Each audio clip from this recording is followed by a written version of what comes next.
Моя сяброўка кажа: зараз мы толькі захапляемся водарам дранікаў з перадвыбарчай навагодняга віншавання Святланы Ціханаўскай. Здольны працаваць з Ісусам і сатаной, з шайтанам і Аллахам, з кім заўгодна. Зараз я буду задавати питання, за яким може прилетіти, але Тое, дзе выжывае мацнейшы. І любыя метады добрыя. Ще не подписалися, так хутенько подписываемся на Ракомакафо. ну що, привіт, Гэта падкаст Ракамакафо, я Сергей. я Іра. Сьогодні у нас немає гостів. Ми вирішили поговорити і дати собі час, поговорити про нашого улюбленця. Да, про тое, што выклікае бурныя эмоцыі, бурлівыя эмоцыі прыкладна ў мяне заўсёды, калі я бачу гэта. Але я стараюся, як Марія Кучерэнко, гэта эмоцыі ўнутры прабурліваць. І як виходить? Ну, калі мы рыхтаваліся да гэтага выпуска, пальцы мае не вытрымалі. А вушы вымушаныя былі вытрымліваць, праслухоўваць гэта ўсё лайно. Карацей, мы сёння будзем размаўляць пра Лукашэнку і пра ягоныя здольнасці выкручвацца з любой сітуацыі, у якой бы ён не апынуўся. Давай почнемо з того, що Лукашенко у нас в Україні, він людина-мем більше. Угу. От у нас було дві людини-мем. Це Бердимухамедов, колишній президент Туркменістану, той, що старший, той, що з внуком співав там і коня ісцеляв.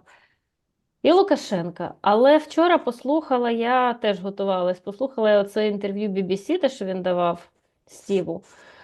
І мене прям дуже підгоріло. Я собі зробила купу нотаток того, що він там, за 39 хвилин він мене просто вибісив вкрай, на рівні з Путіним навіть. Але до Путіна я вже якось більш-менш привикла, бо я його часто ж дивлюсь. А цей, так, коротше, щоб нас не заблокували, я буду старатися менше матюкатися сьогодні. Коротше, Лукашенко трохи має викривлений образ в українському суспільстві. Того я тобі приготувала купу питань, які б я хотіла, щоб ти на них, як білорус, відповів. І, може, тоді ми якось сформуємо його більш реальний образ. І, да, ми записуємо цей випуск за тиждень до так званих виборів, так званого президента в Білорусі. Тому це дуже символічно буде. Перше, що я хотіла б, щоб ти мені розказав, хто такий Лукашенко. Уяви, що я людина, я не знаю, там з Бангладеша або там з якоїсь країни, яка взагалі не комунікує з нашим регіоном, і вони, питають тебе, хто такий Лукашенко. Поясни на пальцях, хто такий Лукашенко. Лукашенко – гэта той лідар, да якога прызвычаіваецца увесь свет толькі зараз, а беларусы ўжо з ім жывуць 30 гадоў. Гэта вельмі вяртлявы палітык, вельмі з высокім узроўнем палітычнага інтэлекту, я бы так сказаў. І гэта чалавек, які будзе трымацца за ўладу, не гледзячы ні на што. Ён ляжа пад якую заўгодна дзяржаву, якая будзе на яго ціснуць, але застанецца пры ўладзе на тэрыторыі, якая зараз называецца Беларусю. Таму гэта вельмі небяспечны чалавек, гледзячы таго, што з ім трэба быць вельмі разумным, калі ты хочаш яму апанаваць.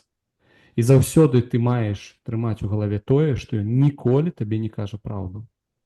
Бо ён заўсёды думае толькі пра сябе. Ён не думае пра Беларусь, як пра нейкую дзяржаву, за якую ён мае змагацца. Ён не думае пра нармальныя стасункі ані з кім. Ён думае толькі пра ўласную уладу і ўласную карысць у дадзены момант. Таму тое, што ён табе кажа сёння, не факт, што заўтра ён перакажа табе тое ж самае.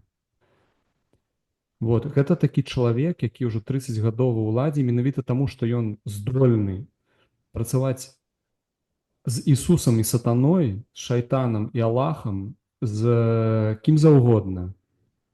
Ён можа апусціцца у пекла і вярнуцца адтуль. І мы маем разумець гэтага чалавека менавіта так. Вот. Бо ён вельмі тонка разумее і адчувае свайго апанента і будзе ціснуць там, дзе гэта трэба. І ціснуць, бо Беларусь гэта ж не Расія з ядзернай бомбай, а будзе ціснуць іншымі шляхамі. Як, напрыклад, калі Расія перакрывала газ там у 2007 годзе, ён адпраўляў сваіх кіраўнікоў, і кіраўнікі плакаліся Газпраму і казалі, як гэта звалі гэтага, я ўжо забыўся, Міллера, вот, калі ён кіраваў Газпрамом. Лёша, ты что хочешь? Чтобы как в Ленинграде мерзли люди в блокадном Ленинграде, в Минске сейчас? Ну, умовно, яны ціснуць, могуць ціснуць на Расію такімі рэчамі і там уключаць нейкія пытанні бяспекі. А на захад яны могуць проста кінуць людзей, якіх яны проста падманулі, і кінуць на мяжу, каб яны штурмавалі мяжу. Прывезці, арганізаваць прыезд, купіць квіткі, візы зрабіць, давесці да мяжы, правесці да плота, калі ім трэба націснуць на умоўны захад. Вот. Гэта чалавек, якога адзіны прынцып: улада, я трымаю за ўладу і буду да яе трымацца да канца. Вось гэта тое, што трэба ведаць пра Александра Григоровича Лукашенка. Ну, якщо хтось володіє російською мовою, то щоб оце все, що ти сказав, дізнатись, да, і відчуть, да, тут більше не на рівні розуміння, а навіть на рівні відчуттів, можна оце от інтерв'ю 39 хвилинне подивитись, і ти просто зрозумієш, що ця людина з собою являє. Бо цей журналіст там сидів, я вибачаюся, як обісраний, він не міг йому нічого. Ну, можливо, це була його стратегія, типу, не опонувати Лукашенку, а дати йому, типу, сказати весь бред, який він хотів сказати, і потім глядач, типу, вирішує, що він з цим робить. Але от те, що ти сказав, що він дуже вертлявий і викрути тобі все, ну, типу, на чорне скаже білий, буде ок. З усього цього інтерв'ю мене найбільше вразила його відповідь на питання, що всі розуміють в світі, що Білорусь дозволила використовувати свою територію Росії для нападу на Україну. Але те, як він відповів на це питання, заперечуючи сам факт, що він це дозволив, я просто офігіла. Ну, все інше, що він там казав, про ядерку, про англосаксів, про, я не знаю, там, про хто на кого напав, це все, я очікувала, що це буде. Але те, що він сказав, а хто вам сказав, що я разрешил использовать территорию? У нас были учения. И вот он выводил войска, и откуда я знаю, почему он их... Я даже записала це як цитату. Почему путь через Киев оказался короче? Почему? Спросите у Зеленского. И я така, блядь, лідер іншої країни свої війська виводить через вторгнення в взагалі третю країну, і ти кажеш, що про це треба спитати не в того, хто військами керує, а в того, на кого напали. Ну, коротше, щоб це схавати, це треба бути або абсолютно дебілом, або просто хотіти в це повірити. Але очевидно, що все-таки світ йому вірить. І те, що досі Білорусь існує і може оце от туди-сюди ходити, якось викручуватися, з кимось говорити, намагатися розказувати, що ми ніколи не хотіли плохих отношень з Западом і з англосаксами. Якось люди неадекватно реагують. То моє друге питання до тебе. Як би ти хотів, щоб світ реагував на Лукашенка? Ну, як я вже вышэй сказаў, трэба глядзець на рэальнасць, якая адбываецца, і ніколі не верыць Лукашенку. Бо калі ён прыходзіць у заходнія медыа, гэта не тое, што пасля нейкі чытачу пакідаецца прастор для разумення таго, што адбываецца. І таму журналіст дае Лукашенку сказаць всё гэтае трысненне. Так? Трэба мець на ўвазе, што ён прыходзіць туды, каб цябе заблытаць, каб прыйсці і нахлусіць, каб ты пасля сядзеў як ідыёт і думаў, што тут адбываецца, а не падзяліцца сваёй пазіцыяй. Бо пазіцыя Лукашэнкі – гэта застацца ва ўладзе. І хоть ты там трава не расці, можа быць, там весь свет загіне, але ён будзе апошнім прэзідэнтам Беларусі. Вот гэта ягоная мэта. І трэба разумець гэта толькі так. Это першае. Другое. Лукашенко зараз не незалежная фігура. Ён выкарыстоўваецца Расіяй выключна для таго, каб быць вот таким актарам, праз якога можна нейкія месседжы дасылаць, нешта там рабіць, санкцыі абыходзіць. Вот. Ён як губернатар нейкіх там 6 абласцёў, якія фармальна з'яўляюцца незалежнымі. То бок у яго ёсць унутраная палітыка, дзе ён гаспадар, вот, яму гэта дадзена, але знешняя палітыка, все, што ён кажа за межы Беларусі, як каму заўгодна, расіянам, украінскім там журналістам, калі гэта было магчыма, гэта ўсё словы Расіі. Не трэба ўспрымаць яго як нейкага незалежнага палітыка. Моўна кажучы, такія ж самыя словы можа сказаць плюс-мінус Рамзан Кадыраў ці там хто гэта там зараз прызначылі Курскую вобласць губерам. Вот. Это людзі, якія не маюць, іхняя задача ўтрымліваць гэты рэгіён у нейкай такой спакойнай сферы, у нейкай спакойным стане, каб Расія могла рабіць сваю там, як там Марыя Кучеренко сказала, меркаванне знешняй экспансіі. Вот. І гэта другое. Таму калі вы слухаеце Лукашэнку, адразу трэба ўспрымаць гэта як словы Крымля і як чарговую іпсо.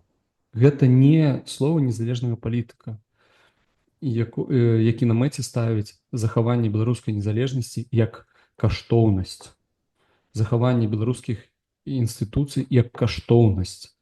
Для яго няма каштоўнасці ў беларускай незалежнасці, бо ён узнік і все гэтыя так званыя інтэграцыйныя памкненні ў 90-х былі накіраваныя толькі для таго, каб ён мог стаць нейкім там лідарам Расіі.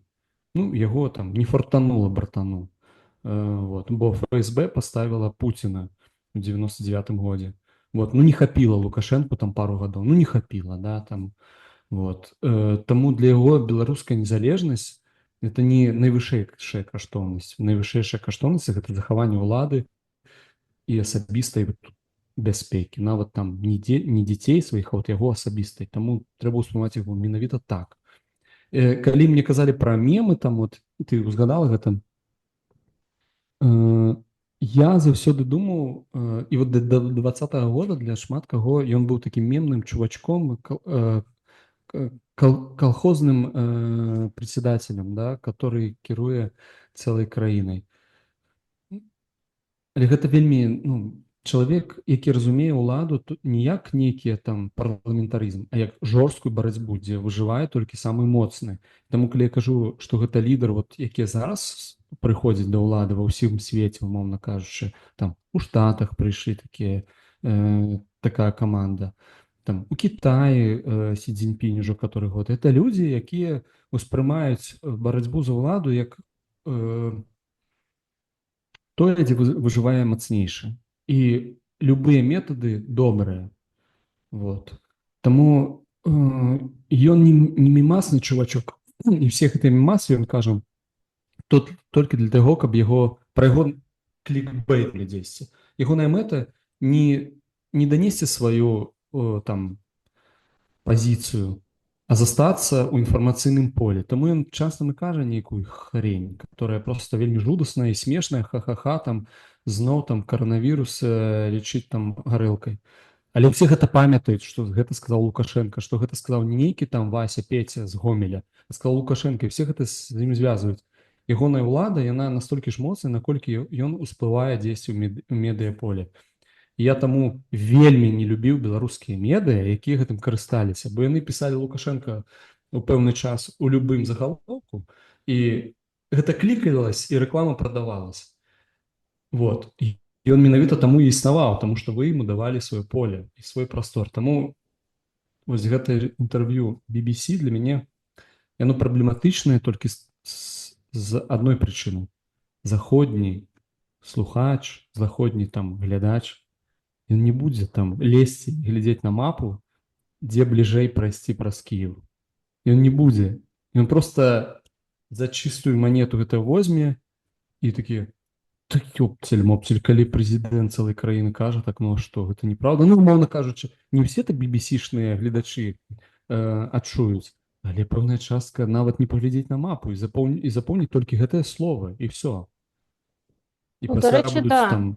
Да. До речі, да, він настільки, його манера говорити в цьому інтерв'ю, він настільки це говорив, типу, емоційно, іначе «От ви на мене нападаєте, а я, що ви мені претензії ставите?»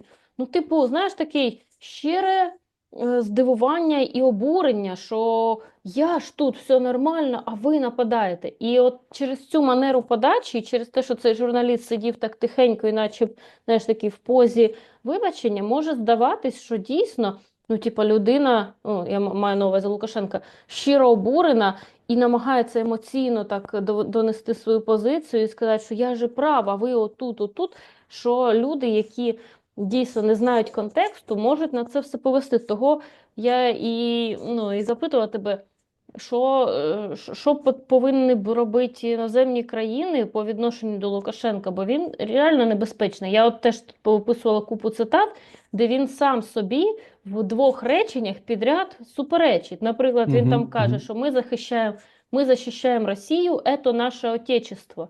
А потім в наступному реченні він каже, я там щось відстоюю інтереси Білорусі, я взагалі не вовлечен. І я така, блядь, ну в одному параграфі, в одному абзаці дві протилежні думки. І він це каже з таким щирим обуренням, що йому не вірять. І я така, і хтось же ж це з'їсть? Або там, типу, про ООН, там, де він на початку каже, що це його ж Стів питає, що чому ви хочете вступити в БРІКС? І він каже, а чого нам не вступити в БРІКС? От, типу, велика організація, там щось багато людей, багато територій, траля-ля. Ну, оцей весь бред, звісно же. І там така фраза прозвучала, що якщо вона буде йти таким же путем, то буде, ну, типа, ми станемо ще більше і не заменим ООН, пока що. Пока що, типа. А потім він щось там каже, ми не хочемо там заміняти однополярний мір, тра-та-та, треба уравновесити. Тобто, з одного боку, він каже, що ми хочемо продовжувати експансію, бо йти таким же путем країни, які входять в БРІКС, вибачте, Китай і Росія роблять, ну, типа, експансію назовні. Тобто ми хочемо робити експансію, ми хочемо ставати більшими. Поки що ми не замінимо ООН, але оце слово «поки що» показує, що в перспективі, да, ми хочемо замінити ООН. В наступному реченні він вже каже, ми хочемо просто зробити многополярний мір і все таке. І, типу, і на це, ну, ведуться. І найбільше мене, звісно, ну, як це не те, що не вразило, а ужаснуло, да, є таке російське слово, привело просто в жах. Там, де він говорить в кінці вже про, це ж Стів його питає, може він не Стів, я оце його ж третій раз назвала Стівом. Я думаю, Стів Розенберг. Да, точно. Він його питає, типу, чого ж ви, ну, якщо ви вважаєте, що вас так люблять люди всередині країни, чого ви так боїтесь випустити політв'язнів? І давайте, може, їх випустимо, ну і все буде нормально. І він там йому щось навалює, а потім каже, я освобождаю моїх людей. Тобто людина просто вважає це своєю власністю. Він може з цими людьми робити те, що він захоче. Пусть вони напишуть там щось, якусь там прошення, і ми, ну, типа, я розсмотрю. Тобто, я приймаю рішення, мої люди, що хочу, те й роблю. Просто як, вибачте, ну, власник рабів чи кріпаків, для нашого регіону кріпацтво трохи знайоміше. І західний світ, оцей демократичний, який там переосмислює свою там імперськість там колишню, дуже негативно ставиться то там до винищення корінного населення Америки, до рабовласництва. Тут перед вами сидить людина, яка каже ті самі тези, що вона володіє фактично людьми і їхніми життями в країні, і ви не реагуєте на це ніяк. Тобто історичні штуки ви засуджуєте, а те, що це відбувається тут і зараз знову, ну, всім якби трохи похер, чи що. Ну, бо гэта ж не ў іх адбываецца, разумееш? Это ж не, ну, это ж смешны нейкі калхозны дыктатар. Вот, і тым больш, што на Захадзе пра Лукашэнку ж ведаюць зусім мала. Ну, амаль нічога не ведаюць. Не пра тое, што ягоныя апаненты раптам зніклі ўсе. Ну, хтосьці паспеў збегчы, а хтосьці не паспеў. І пасля за мяжой людзі, якія былі прычэтныя да гэтага, кажуць, ну, вообще-то людзей расстрэльвалі. Вот, ну, для заходняга вуха гэта вельмі незнаёмы персанаж. Ён знаёмы для там тых людзей, якія цікавяцца, вот.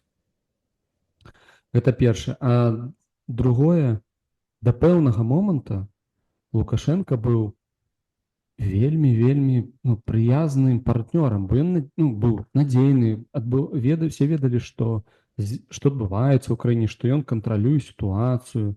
Ну да, ёсць там нейкая пазіцыя, якая не хоча змагацца за ўладу, бо яна ведае, што адбудзецца, калі ты будзеш рэальным апанентам. Все ж 99-й там памятаюць умоўны. Вот. І тут яны хаваюць гэта заходнікі, бо гэта адбываецца не ў іх дома, бо яны пра Лукашэнку нічога не ведаюць, і яны не звязваюць А плюс Б, што Лукашенко гэта просто губернатар Москвы, да, России. І яны не звязваюць гэта, што яны чуюць Путіна з ягоным там трызненнем пра украинцы это русские, только которые оболваненные поляками, и вообще генштаб этих Австро-Венгрии придумал это все, вот эту всю движуху. Вот. И яны гэта дзесьці чуюць, і таксама я думаю, што заходнікі, то боже мой, што это такое. Але мне падабаецца яшчэ падыход тым, што гэта ж, разумееш, тое, што ты кажаш, асуджэнне, вот это все, гэта ж все адбываецца ў такой інтэлектуальнай бурбалцы.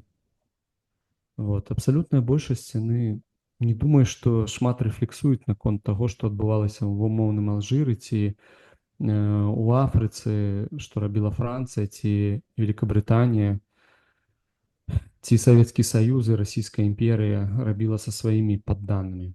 Вот я не думаю, што людзі шмат на гэты конт рэфлексуюць. Таму яны не будуць гэта чуць наогул. Але Лукашенко, гэты тэзіс, што это мои люди, это маё дело все.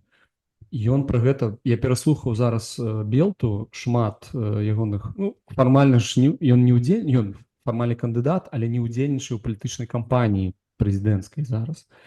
Вот. І што ён робіць, это звычайная практыка, ён просто ездзіць там па заводах, там па калгасах, і там выкідваюць людзей, якіх, прымушаюць людзей задаваць пытанні, напісаныя не імі.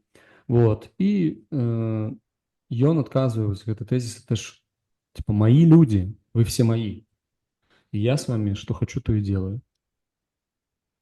Я за вас берегу, ну и, простите, могу и покарать.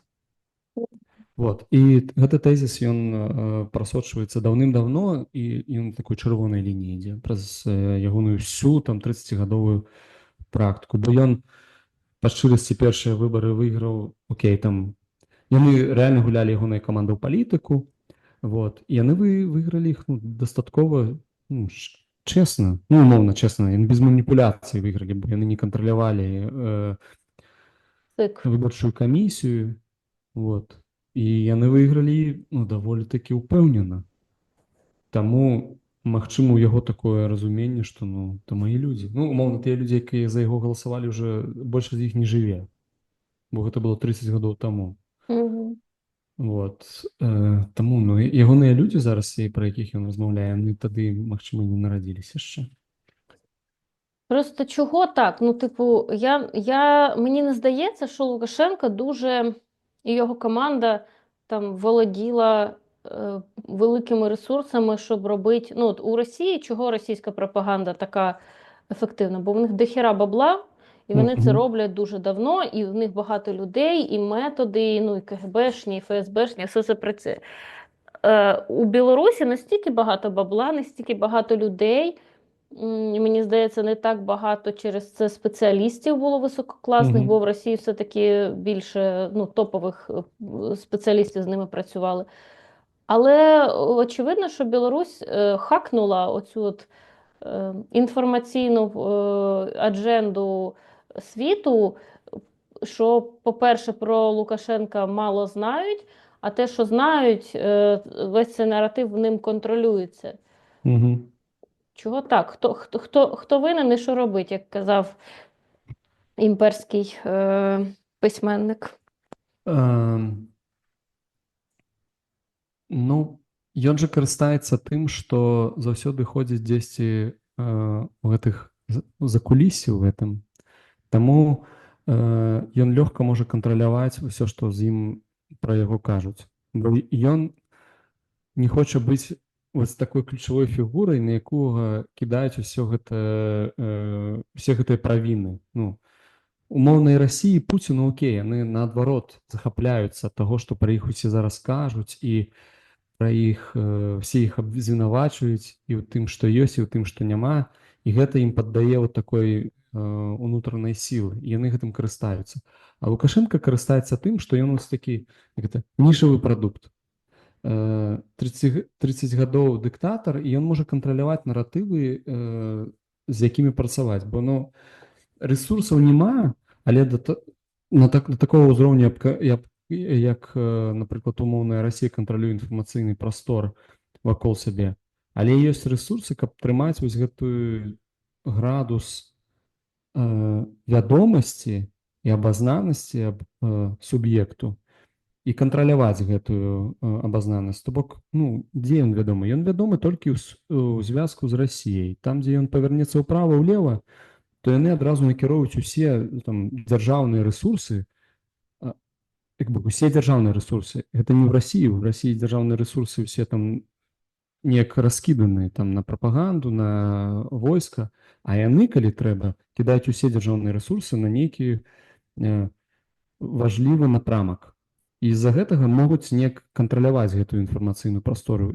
І на гэта працуе ўся дыпламатыя, усе там медыа знешнія, ўнутраныя, яны падключаюць Расію для гэтага, падключаюць нейкіх ідыётаў на захадзе. Ну, бо хапаеш на захадзе ідыётаў, якія там ў Украіне часта падключалі такіх чувакоў. Вот. І яно неяк працуе. Вот, напрыклад, як яны зараз вельмі ўдала працуюць супраць дэмакратычных сілаў, але ну, ты можаш казаць колькі заўгодна, што ты перамог, кантралюеш усё, там ведаеш пра ўсіх усё, все наказаны, там пакараны, все сядзяць у турме ці ўжо пад судом ходзяць, але бляха-муха, калі ты на 5-й год пасля 20-го года ўсё яшчэ абзываеш людзей беглымі, і планы беглых, вооруженные отряды, ну, гэта значыцца, што яны яшчэ існуюць, у іх ёсць нейкая суб'ектнасць, раз ты пра іх дагэтуль разважаеш. Калі б яны не станавілі для цябе загрозы, ты пра гэта не разважаў. І вот як яны ўдала кажуць, вот, типа, нашыя беглыя паехалі ў Літву, і літоўцы зараз не ведаюць, што з імі рабіць, бо беглыя кажуць, Вільня наша. Блін, это вельмі тонка. Вот, выкарыстанне такога наратыву супраць сваіх там грамадзян, якія абсалютнай большасці так не думаюць і публічна так не заяўляюць. Калі заяўляе, то абсалютная меншасць, якія 30 гадоў аб гэтым талдычаць, гэта там людзі з каманды Пазняка, і з імі вядома, што робіць умоўная Літва. Ну, яна іх калі пускае, то можа пасля нейкі пратэст выказаць. Але зараз робіць Літва перашкоды не з-за таго, што хтосьці там з каманды Пазняка кажа, што Вільня наша, а для тых беларусаў, якія часта ездзяць у Беларусь. Бо для Літвы гэта можа быць загроза. І Лукашенко гэта так умела пераварочвае, што людзі, якія часта ездзяць у Беларусь, яны думаюць, блин, ну, типа, вот вінаваты не умоўны там Лукашенко ў тым, што мяне не пускаюць. І Расія, якая выкарыстоўвае Лукашэнку і цэлую дзяржаву пад назвай Беларусь. А нейкі там пазняк, калі ён там сказаў, што Вільня гэта беларускі горад.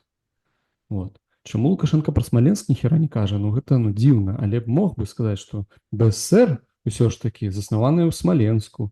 Вы ж, бліна, гэта вашая спадчына, вы на гэтым будуеце всю сваю дзяржаву, палітыку, там, ідэалогію, што мы нашчадкі БСР, а да гэтага нейкае пустое вакно, а перад гэтым было Вялікае княства Літоўскае. Вот умоўна кажучы, Беларусі вельмі зараз, сучаснай Беларусі вельмі дзіўнае такое стаўленне да свайго дзяржаўнага праекту. Было ВКЛ, пасля акно, невядома, што адбывалася, пасля ўзнікае БСР. І пра тое, што там адбывалася ў гэтым акне, так нічога паганага не кажацца. Але БСР узнікла ў Смаленску. Што ж ты, Лукашенко, не кажаш пра Смаленск, як пра беларускі горад? Дзіўна. А пра Брянск чаму ты не кажаш? Там дагэтуль па-беларуску людзі размаўляюць. Вот сёння, 21 стагоддзя, людзі там размаўляюць па-беларуску. У адрозненне ад умоўнага Мінску, дзе ты можаш вельмі цяжка знайсці беларусаў, якія размаўляюць па-беларуску. Ну так давай, Александр Егорович, давай будзем уже паслядоўнымі. Нашы ж беглыя не кажуць пра Смаленск, пра Вільню не кажуць, а ты кажаш. Мені здається, що Лукашенка і його стратегія ще може трохи резонувати у людей, бо мені здається, що вони намагаються побудувати якийсь схожий імідж до Сінгапура, де також доволі автократичний режим. Тобто, ну, я не знаю, наскільки він автократичний, тому тут не буду точно стверджувати, але в мене є знайомий з Сінгапура, ми досить тісно спілкувалися під час однієї там програми, і я в нього там багато що розпитувала про країну. То в них також ж влада, одна партія, от при владі весь цей період незалежності, і в них також дуже така централізований, контрольований наратив, і люди більш-менш такі пасивні, вони віддали владі всю агентність і сказали, ми вам довіряємо, робіть нам нормальне життя. І їм, на мою думку, пощастило, що ці люди були дійсно зацікавлені в тому, щоб Сінгапур став розвиненою країною. Тобто вони там в першу чергу, він сказав мені, там цей чувак, що вони вирішили питання житла і армії, і там щось з водою в них були проблеми. І, ну, коротше, вони зробили реально з Сінгапура країну з високим рівнем життя. Але все-таки там теж не можна протестувати, і люди не дуже виказують свою думку і так далі. Тобто такий собі Сінгапур, але в поганому значенні цього слова, бо Білорусь не стала розвиненою. Хоча в деякий час існував оцей IT-напрямок в Білорусі, навіть мої однокласники, вони їздили і працювали в Мінську. І там хтось, по-моєму, навіть одружений з дівчиною з Білорусі. Ну, я не дуже пам'ятаю, але, по-моєму, так.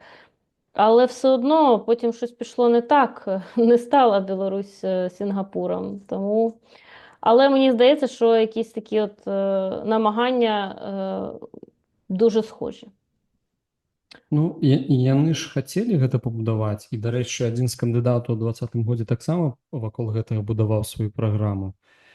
І гэта пра тое, што умоўная вялікая частка беларусаў ўсё ж такі не бачыць сваю будучыню ў нейкім пабудаванні дэмакратычных інстытутаў, бо калі адзін з кандыдатаў будуе гэта ў рэальным свеце, другі кандыдат дапамагаў гэтаму кандыдату будаваць гэты умоўны IT-кластер, а пасля пайшоў палітыку ці публічна сказаў, што ідзе ў палітыку і заявіў, што ягоным ідэалам з'яўляецца Сінгапур, і людзі гэта слухаюць, і ім окей з гэтым. Вот. Бо ў Беларусі не было, ну, прынамсі, сярод майго там кола знаёмых, нейкага неразумення, што такое Сінгапур. Што Сінгапур гэта, ну, нормальная аўтарытарная дзяржава, Правда якая... так сказав? Я прям попала в точку? Але гэта не Лукашенко сказаў, гэта Ні, ну, було таке порівняння. Да. Боже, Да, оце я да. розумна, ну капець Ты, просто. конечно. А то мы Я тут не просто це на робила ходу таких. придумала тільки що, і думаю, така, щас я скажу яку, знаєш, річ, що мене потім цитувати будуть, а виходить, що я просто повторила чувака на Да, виборах. ну гэта сказаў Цапкала, который дапамагаў будаваць ці быў адказным за пабудову гэтага парка высокіх тэхналогій. Пасля ён дапамагаў будаваць падобнае ў Узбекістане. Вот і да, з гэтым ішлі, і я не думаю, што на Лукашенко кіраваўся гэтым, але я думаю, што людзі з ягонай каманды яны паглядвалі туды, бо яны бачылі праз гэта нейкую трансфармацыю, бо ў камандзе Лукашэнкі былі там розныя людзі, якія, праўда, ну, на познім этапе, на раннім этапе гэта былі такія маладыя ваўкі, якіх называюць апаненты, якія хацелі проста прыйсці да ўлады і, ну, там зарабляць, жыць з гэтага. Вот. А на познім этапе вот былі людзі, якія там верылі, што праз Лукашэнку можна неяк трансфармаваць. Угу. Вот, зрабіць яго больш беларускім, там пабудаваць нейкую ўнутраную там павестку, дзякуючы якой можна там Беларусь трошкі выцягнуць з гэтага расійскага палону.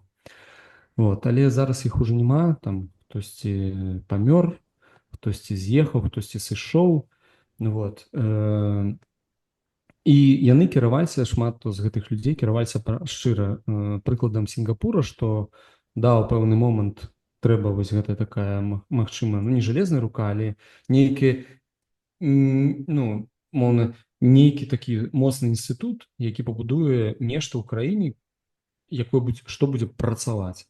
Бо прыклад жа ад Сінгапура ён не адзіны. Умоўная паўднёвая Карэя гэта таксама добры прыклад. Я думаю, што яны маглі кіравацца яшчэ і там Чілі, дзе быў Піначет. Ну, О, це для мого батька. вот. Контент для мого батька. Да, Піночет гэта, прозвучало в ефірі. да, гэта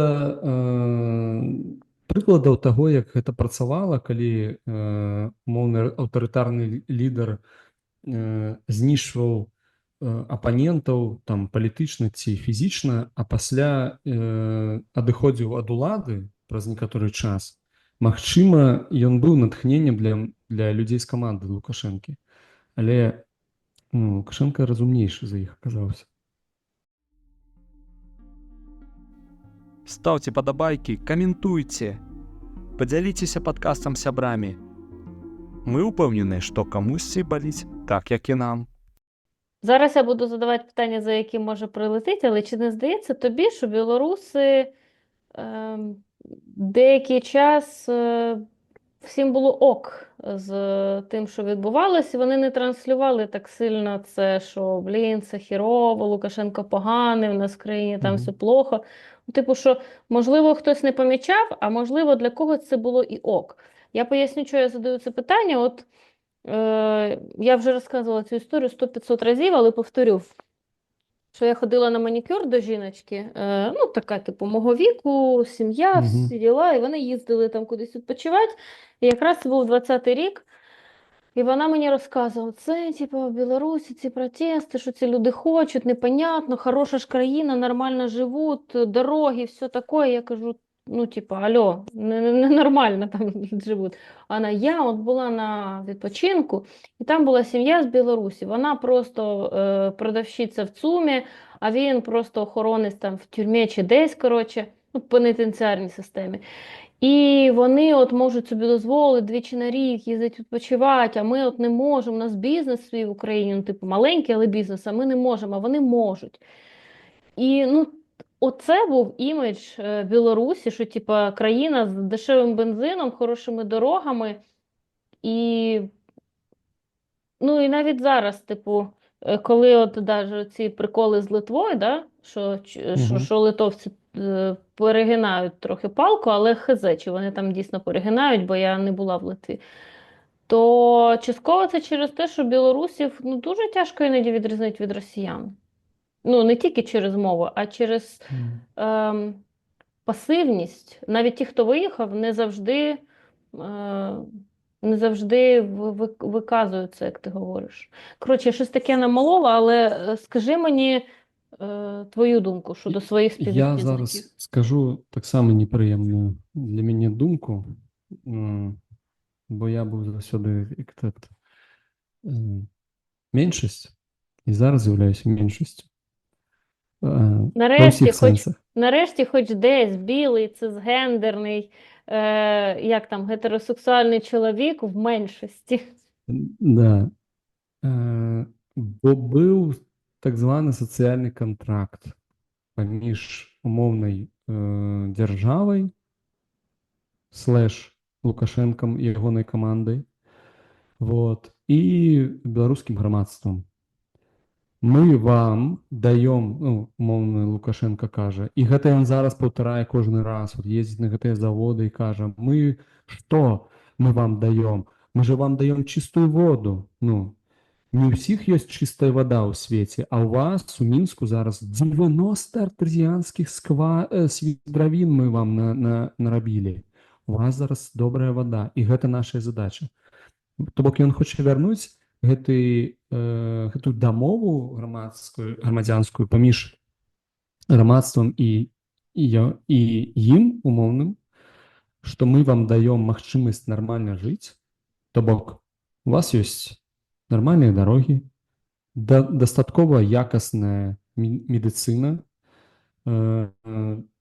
дастаткова якасныя сацыяльныя службы, працуючая жыллёва-камунальная гаспадарка. Вы можете зарабляць грошы, умоўна, хочаце бізнес рабіць, рабіце, але аніякай палітыкі.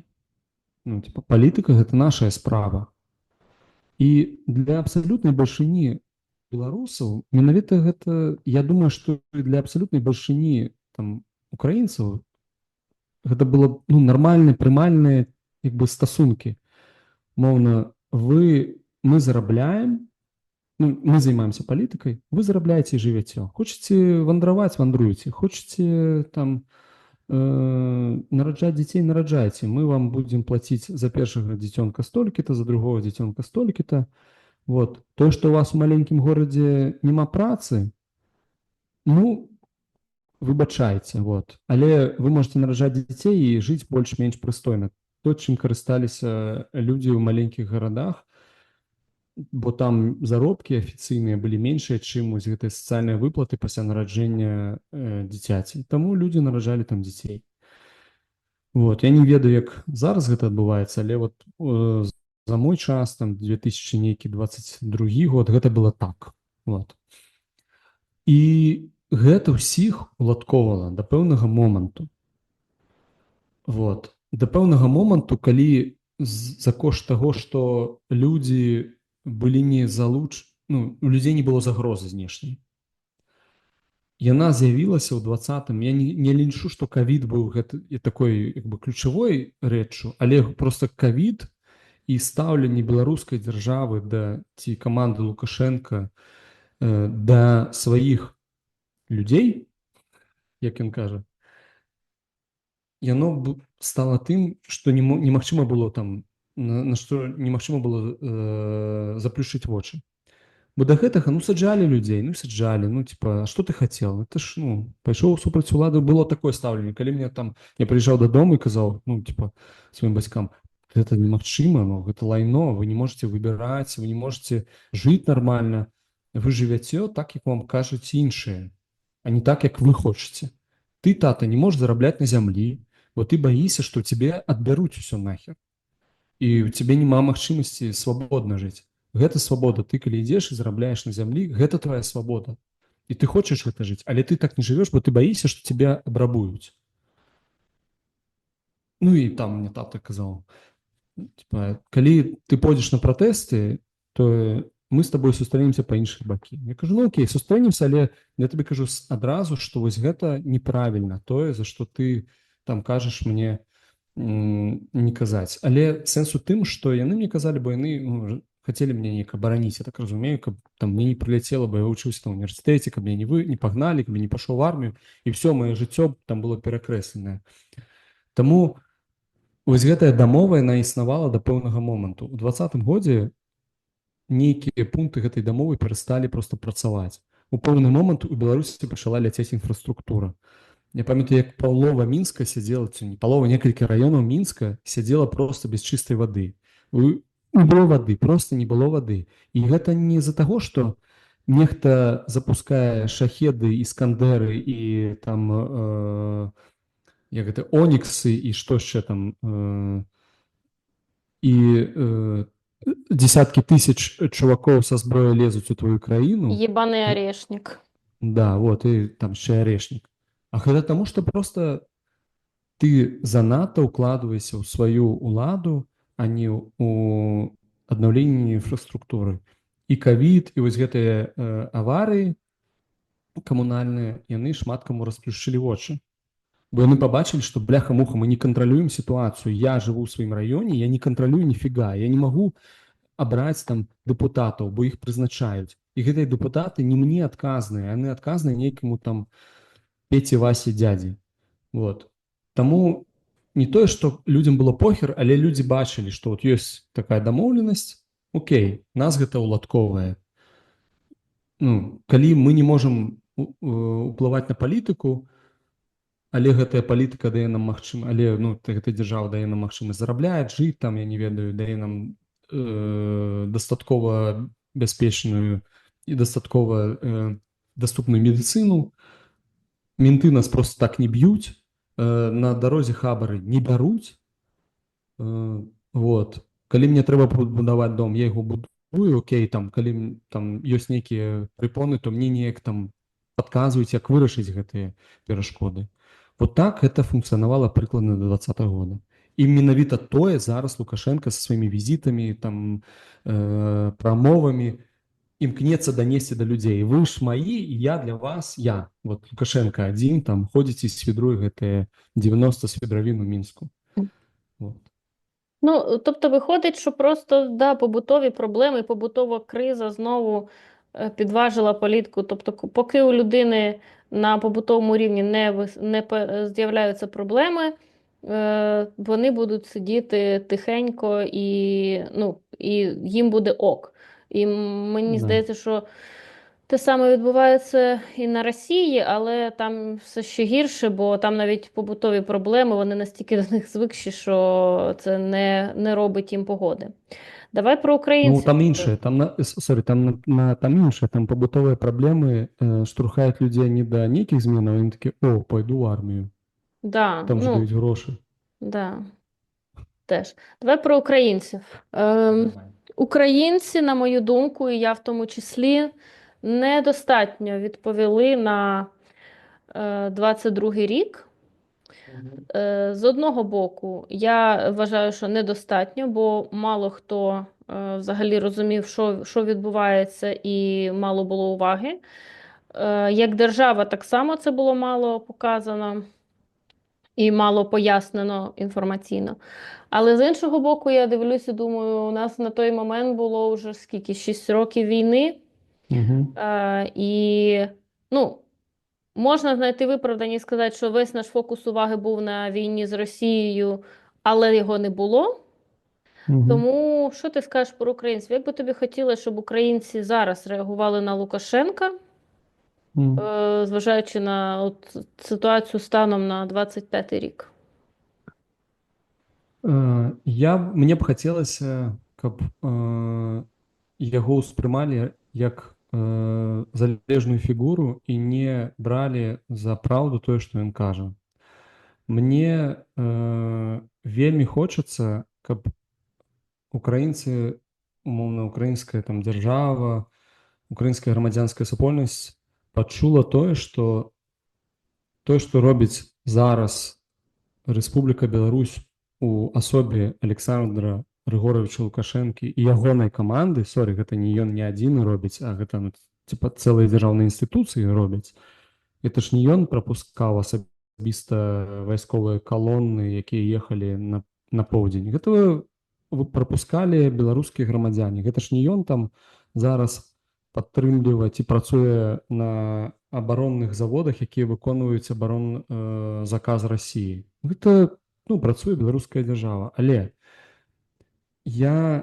умоўная беларуская дзяржава, назовём гэта рэжымам Лукашэнкі, хаця мне не вельмі гэта падабаецца, але окей. Каб украінцы разумелі, што все, што кажа Лукашенко, гэта хлусня. Калі ён кажа Владимиру Зеленскому падчас тэлефоннай размовы, что Вова, это же не я, это все Путин, а если тебе болит, ебани по моим гражданам. И мне будет больно. Ну, еще раз, гэта ўвесь Лукашенко. Вот ён вот такі. Ён хлусіць, і ён не незалежны. І мне хацелася б, каб гэта ўспрымалася менавіта так, каб умоўныя беларусы, якія там едуць в Украіну, яны адчувалі, што типа тут вайна, і ты як носьбіт гэтага пашпарта маеш таксама разумець, што тут адбываецца і чаму да цябе такое стаўленне. Это таксама пытанне да беларусаў. Але мне б хацелася б, каб украінцы реально увесь свой гнеў і увесь свой лють накіравалі менавіта на гэтую інстытуцыю, якую ўсабляе сабой Лукашенко. Беларуская дзяржава, яна зараз гэта пратэктарат, я называю это пратэктарат Падзвіння, Падняпроўя і Палесся. Умоўна, гэта не незалежная дзяржава. Все, што там робіцца знешне, гэта воля Расіі зараз. Магчыма, 10 гадоў было не так таму, але зараз гэта менавіта так. І трэба яго ўспрымаць менавіта як агента Расіі. І не трэба спалягаць на тое, што ён кажа, што не будзе беларускай арміі ўдзельнічаць. Калі яму Расія скажа, калі яму скажуць: Григорич, или ты направляешь, или ты знаешь, что с тобой будет, и ён не будзе нават до 3 лічыць. Якое б стаўленне ў беларусаў не было да ўдзелу беларускай арміі ў вайне. Зараз абсалютная большасць беларусаў не падтрымлівае ўдзел беларускай арміі ў вайне супраць Украіны. Звідки ти це знаєш? Гэта соцапытанні, якія рабілі Chatham House. Нават людзі, паплечнікі Лукашэнкі, яны не хочуць гэтага, умоўна, там нейкія генералы ці хто, магчыма, хочуць, а палкоўнікі, умоўна, не хочуць. Тыя людзі, хто падтрымліваюць нават Лукашэнку, яны купляюць тое, што ён кажа: так мы ж не в войне, посмотрите, я сохранил страну, мы не в войне. Гэта купляюць ягоныя паплечнікі.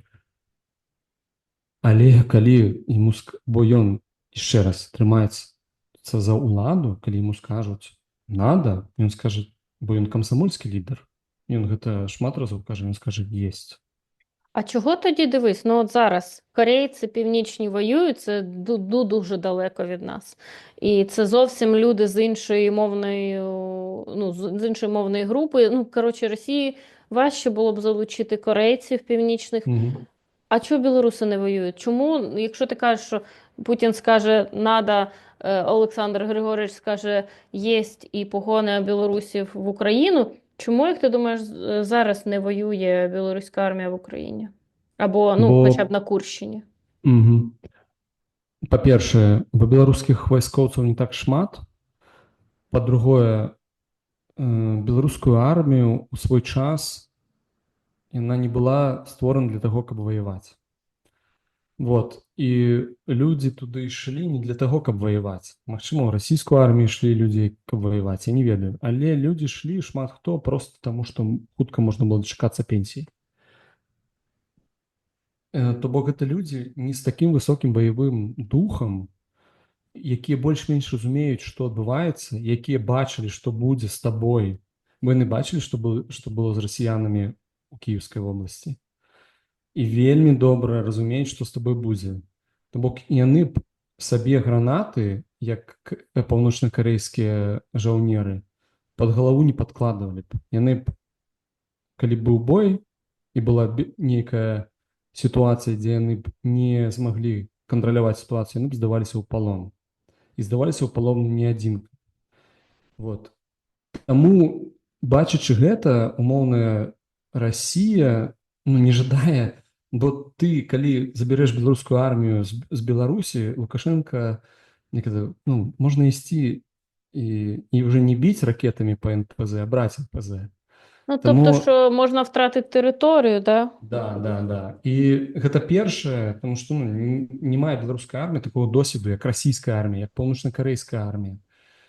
Паўночна-карэйскай арміі вельмі шмат. Гэта маладыя хлопцы збольшага. Таму яны там вельмі доўга і трымаюцца. Вот. Іх шмат. А беларускай арміі, па-першае, не шмат, яна не такая гатовая ваяваць. Другое, ну, гэта ж фронт. Ну, умоўна кажучы, ты адкрыеш поўнач фронта, і все, можна там новую куршчыну рабіць. Яны гэта цудоўна разумеюць. А трэцяе, Беларусь зараз трэба... Калі ты залучыш беларускую армію, то тыя санкцыі, якія мае зараз Беларусь, гэта ну ж не санкцыі, ну, сорі, беларускія банкі працуюць, можна там беларускімі карткамі плаціць зараз у Еўропе. Гэта не тыя санкцыі, якія ёсць. І дзякуючы гэтаму можна падтрымліваць, ну, не абыход санкцыі, але нешта, што можна рабіць у Беларусі. То бок выконваць нейкую абаронку. Беларускія палітвязні шылі, напрыклад, форму для расійскай арміі. Бо беларуская пенітэнцыярная сістэма – гэта велізарная вытворчасць. Яны там робяць ад нейкіх палачак і болцікаў да сталярных станкоў. Ну, гэта проста велізарная вытворчасць прымусовая. Нават Ікея гэта выкарыстоўвала ў пэўны час. То бок не трэба залучаць тое, што не будзе працаваць, калі працуе тое, што ёсць. Вот. Просто жах якийсь. Ти б хотів, щоб на Білорусі були такі самі санкції, як на Росії зараз? Я б хацеў, каб не працавала тое, што працуе. Умоўна, абаронка не працавала, каб не працавалі банкі, якія робяць гэтыя транзакцыі, каб, умоўна кажучы, тыя людзі, якія зарабляюць на гэтым зараз, бо зараз санкцыі вельмі дзіўныя. Умоўна, быў забаронены праезд беларускаму транспарту па тэрыторыі Еўразвяза. Што робяць тады, як бы, гандаль ідзе. Я хачу, каб гандаль не ішоў, умоўна кажучы, праз мяжу. Вот з гэтага мне вельмі хочацца, каб людзі маглі ездзіць, але гандаль не ішоў, а гандаль ідзе. І што, напрыклад, з гэтымі перавозкамі аўтамабільнымі адбылося? Заходнія фуры прыязджаюць і разгружаюцца на лагістычных цэнтрах, якімі валодае гаманец Лукашэнкі. Ну, у Беларусі немає алігархата, але ёсць людзі, якія кантралююць вот гэтыя фінансавыя плыні. Вот. Мне б хацелася, каб не працавала тое, што працуе на абаронку. І не было знешняга гандля у такім маштабе, які ён зараз ёсць. Бо ну, гэта ж, ну, будзем шчырымі, ён же не просто так узрос, гэты гандаль. Так само, як з Казахстаном в свій час. Да. Оце інтерв'ю BBC. Ну, ми вже частково поговорили про нього. Ти думаєш, що це було зроблено тільки з метою протранслювати потрібні наративи для Путіна, бо з Путіним BBC не поговорили, з ним поговорив Такер Карлсон, доволі неудачно, і я думаю, що вони це зрозуміли. Ти думаєш, що це тільки було цей token mouth, чи це ще з якоюсь метою було? Ну, я от зараз думаю, що ну, канешне, там Лукашенко як такая палітычная жывёла, ён выкарыстоўвае любую магчымасць, але я думаю, што ну, яму параілі пагаманіць з журналістам, які працуе ў Расіі. Вот, канешне, ён уже браў інтэрв'ю у Лукашэнкі ў Мінску 2 гады таму. Але сэнс у тым, што нармалізаваны Лукашенко для Расіі лепш, чым ненармалізаваны Лукашенко. Бо гэта дае больш магчымасцяў для маніпуляцыі захадам. Бо як гэта працуе? Як толькі ты пускаеш брудныя грошы ці брудны тавар у сваю чыстую стылізаваную эканоміку, у тебе все становіцца брудным. Вот. І я не веру ў гэта, што трэба было наладжваць супрацу з Расіяй, каб яны прыехалі, пабачылі, што у нас усё окей. Не, яны прыехалі і зрабілі, каб тут усё было горш. Вот. Я думаю, што, канешне, ён там трошку скарыстаўся, бо і яму асабіста таксама хочацца нейкага прызнання. Але я думаю, што гэта win-win situation для Расіі, для яго асабіста, вот, каб нармалізаваць гэтыя стасункі. Я вот зараз яшчэ падумаў, што выбары-то фармальна вось гэты рытуал прызначаны пасля інаўгурацыі Трампа, то бок усе размаўляюць з камандай Трампа, як могуць. Вот, бо будзе новая эра, невядома, што будзе адбывацца, і выбары, все ж ведаюць, у Штатах же палітычная сістэма такая прадказальная, ў сэнсе, першы аўторак лістапада выбары, інаўгурацыя, там нейкі аўторак студзеня, там 3 ці перадапошні, не памятаю. Все гэта прыкладна ведаюць. Таму прызначыць выбары, якія былі падвязаны пад палітыку і пад распрацаванне тваёй камунікацыі, вакацыі асабістай ці там твайго гаспадара прасцей. Бо будзем шчырымі, Расія глядзіць на Штаты, што там адбываецца, і выбудоўвае сваю знешнюю камунікацыю адпаведна. І выбары прызначыць там 26 студзеня, магчыма, гэта не была ідэя Лукашэнкі, бо тое, што яны кажуць, мы тут хочам на пачатак года, каб пачаць новую пяцілетку. Беларусь жыве дагэтуль пяцілеткамі, і ты такі чытаеш, действительно? Это такое дзіўнае супадзенне, я не хочу тут круціць гэтай канспіралогіяй, але відавочна, што ўсе аглядваюцца на Вашынгтон, на Трампа, на тое, што там будзе адбывацца, і вядуць камунікацыю з імі. Владимир Зеленскі праз Лекса Фрідмана, гэтыя Лекса Фрідмана не могуць запрасіць да сябе. А чого не можуть? Якщо Лекс Фрідман може собі дозволити з Путіним говорити, що не з Лукашенко? Лукашенко ж ён па закуліссям ходзе. Я ж кажу, што ён калі б хадзіў як Пуцін, напэўна б ён так доўга не пратрымаўся. Ён майстар знаходзіць гэтыя ноткі ва ўсіх рэжымах, да якія можна так кнопачкі, і каб згуляць сваю мелодыю унутраную, каб застацца ўнутры ўлады там. Подивимося, через 3 дня інавгурація, послухаємо інавгурацію, і що ж, будемо жити з Трампом в цьому світі. Да. І поки що з Лукашенка.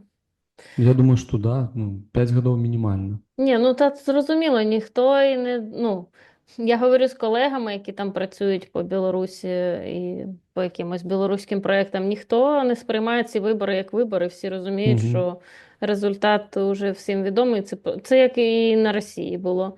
Просто на Росії вони ще трохи там ще покрутили оці полдень проти Путіна, бред цей собачий, але в Білорусі такого не буде. Тому... В Білорусі такого не буде, але ведаєш чому? Тому що тут кинув трошку каменчик у огород наших дамсілаў. Усе ведалі, што будуць выбары ў 25-м годзе. Усе ведалі. Шчыра. Ні для каго не было сакрэтам, што будуць выбары. Выбары маглі быць там у студзені, маглі быць у сакавіку, але ў 25-м годзе. То бок выпрацаваць нейкую пазіцыю наконт таго, як людзям у Беларусі сябе паводзіць бяспечна, але быць праактыўным у гэтым сэнсе, не рэактыўным, а праактыўным можна было. Але тут аказалася, што ты ўсё ведаеш, што будзе адбывацца, але баішся нейкай палітычнай заявы ці плана дзеянняў, таму што думаеш і баішся, што ён не адбудзецца. У палітыцы так гэта не працуе, ты проста робіш, і што працуе, то працуе, што не працуе, то не працуе.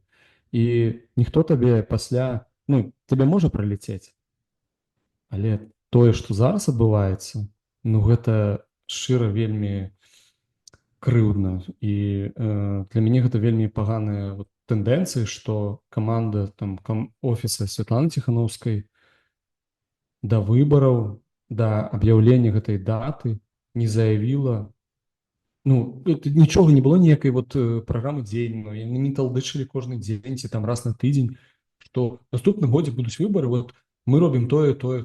Всё, грамадзяне Беларусі, мы разумеем, што гэта рытуал, для вас гэта можа небяспечна, вас могуць прымушаць.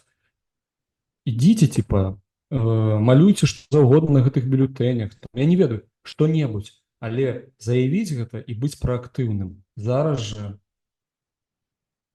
як моя сяброўка кажа, зараз мы толькі захапляемся водарам дранікаў з перадвыбарчай навагодняга віншавання Святланы Ціхановскай. Угу. Добре сказав. Нема чого додати. Сподіваюсь, що колись побачимо нормальні вибори в Білорусі. Я таксама спадзяюся.